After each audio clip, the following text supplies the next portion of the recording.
Hey everyone, welcome back with Bean O'Mac, where today we're going to do our last playthrough of Tekken 3. I thought about doing it with King as well, but I think I'm just good on this one. Once again, I have nothing against this game. It's just, I got it in my library. I've played it. It's pretty fun. It's got some pretty cool endings as well, but I think it's just about time we kind of move on to something else at this point.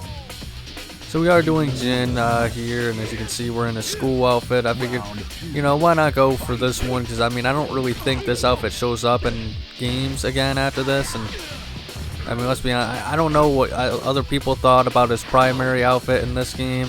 Not the, Gi one that's, super cool with the flames, but, his...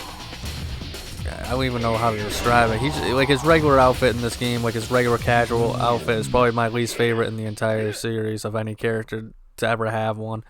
It is just that bad. I don't even know what the hell I'm looking at whenever I see it. Besides, it gives us a chance to look at some of Jin's assets.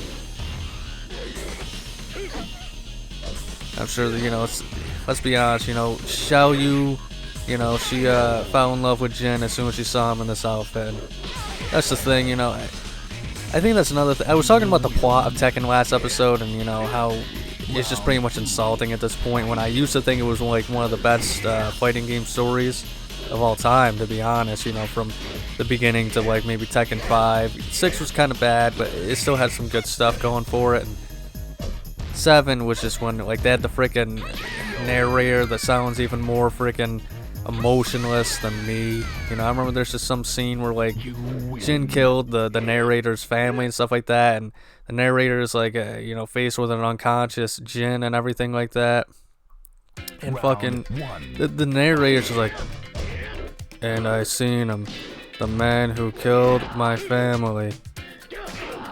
I stared right at him on the table, unconscious. I could take his life. Jeez Louise, man. And apparently that was just the direction they wanted to go in.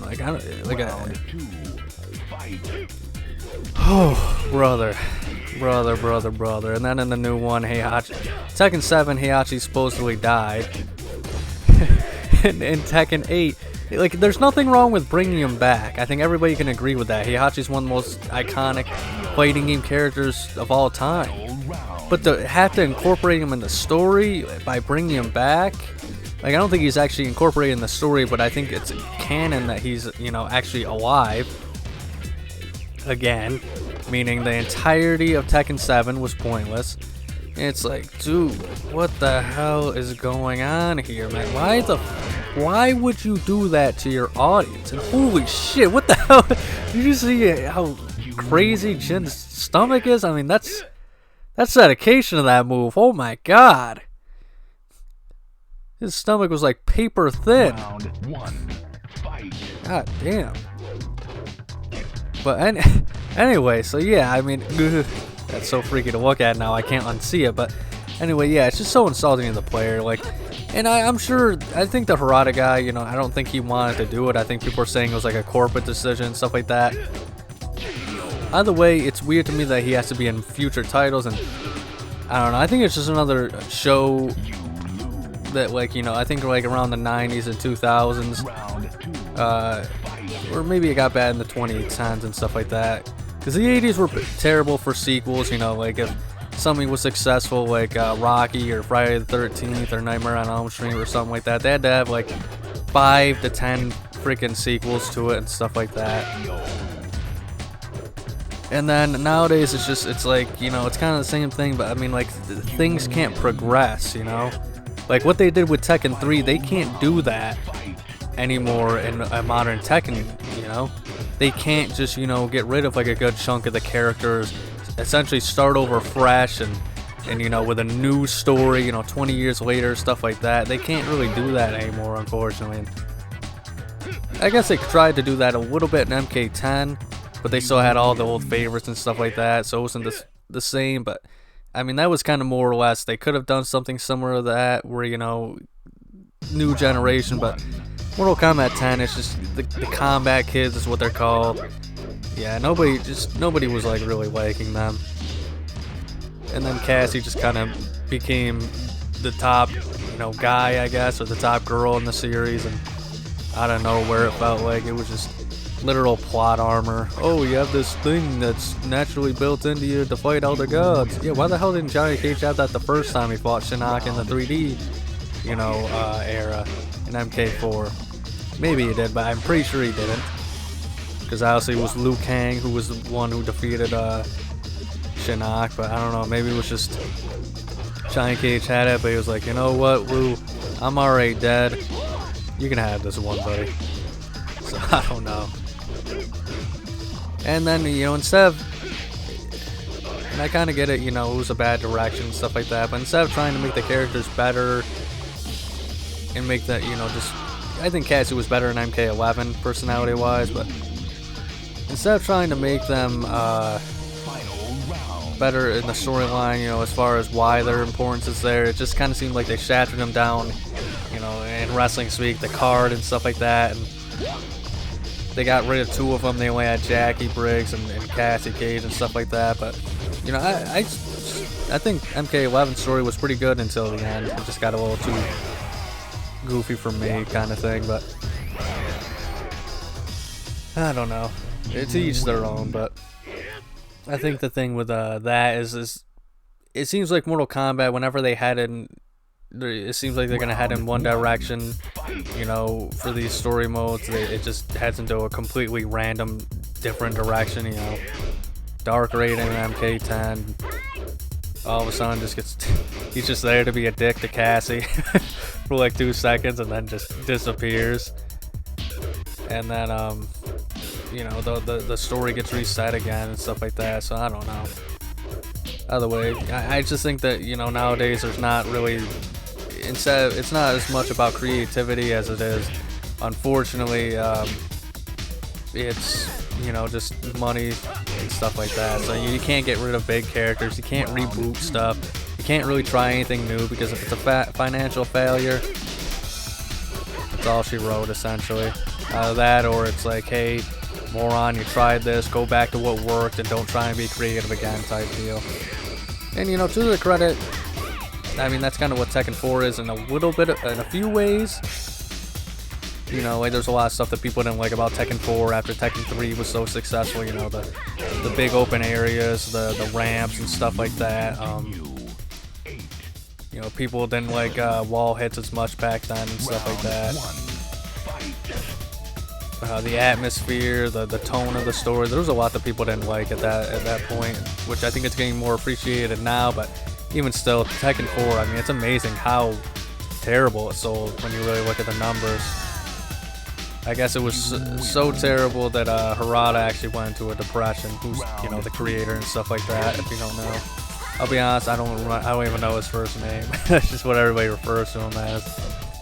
He's always wearing sunglasses and stuff, too. But, I don't know, sometimes you gotta take those risks, and other times it's, it just seems like the corporate greed takes over and stuff like that. And I don't know what to say, really, other than that. But I figured at this point, I might as well see, I looked up, and there's a few interesting little pieces of Tekken 3 unused content and stuff, I mean, I'm not gonna go over silly stuff like the unused music or friggin' voice files or anything like that, but Tiger Jackson's a character in this game that's like an extra outfit for Eddie, and I think it was supposed to be like he was essentially supposed to be Eddie Gordo, but they kind of went with something a little less goofy.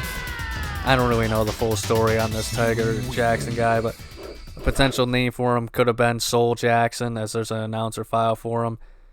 Sake is a character that was apparently cut, and it was going to be a joke character. Speaking of joke characters, I did not expect to be facing this dude here. I can't even hit the dude. God damn. How am I supposed to hit this thing? Okay, I can kind of hit him. This is one of the craziest crossovers. Apparently this Gon guy is just literally from like a manga or something that I don't even think has anything to do with fighting. But yeah, the Sake character, apparently that's just a literal large salmon that just doesn't have any moves. It was just, he flopped on the ground or something like that. So, I don't know. It's pretty crazy. Apparently there's going to be a character named Insect, which was going to be a mid-boss character. And apparently he was a giant praying mantis because it was based off of a glitch where the character models would cause their limbs and waist to become unnaturally long and thin. Kind of like, you know, Jin's freaking unnaturally thin goddamn stomach here. Damn, she's kind of kicking my ass. Julie actually looks kind of badass in this game. Because, I don't know, it's a good mix of, you know, like, bikerish chick and, you know, that nature stuff she's got going on. And then I think just Heihachi Mishima, you know, he has like a few leftover stuff in this game because he was pretty much the base for Jin in this game. Apparently Jun was, you know, planned for this game. They hadn't really decided if she was going to be like used or not. I think they said back in the day she was like the least played character on the arcade ports. And I think that's just why it took her so long for her to come back. I think for a lot of fans, like, they just like the idea of Jun. And what I mean by that is, like, I think they just did a really good story of, with her, of, you know, being a mystical figure. We don't see much of her after Tekken 2, obviously. It's just kind of, you know, through things with Jin. I think the idea was, she was just going to be, you know, I think for the longest time she was just kind of dead. You know, Ogre had killed her.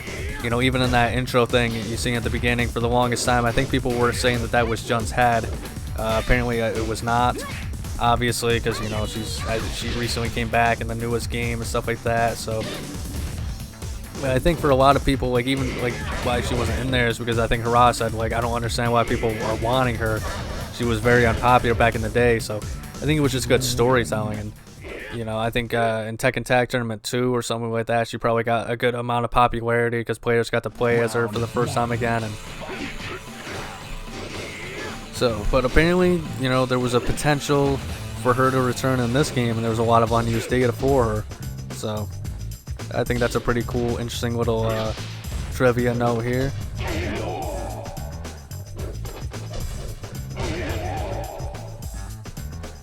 You win. But yeah, that's about it. There's not really much bonuses or extras or anything like that. I mean, all the Tekken Force guys apparently use Jin's movesets, but that's all about I can really tell you. God damn.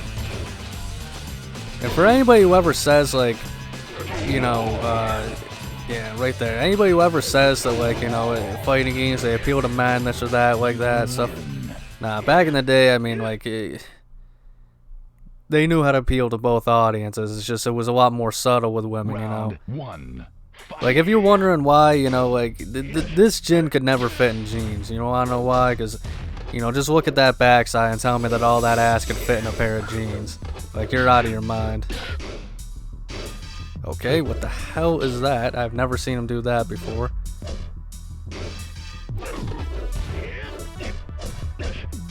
But yeah, I don't know. In all seriousness, no, I don't know if this is just me, but I actually look back and, because people, you know, obviously in the 90s and stuff like that, you can tell, like, the models, like, all the girls had bigger boobs and, you know, they were more sexualized and stuff like that, but, like, I'm not a gay man. I'm just, not that there's anything wrong with that. I'm just saying I ain't a gay man, but looking back, I mean, there's a lot of, you can also just see, like, all the dudes and their asses are also kind of, you know, a lot thicker than what they are nowadays, so it's not just female characters that are being, you know, I guess desexualized and stuff like that.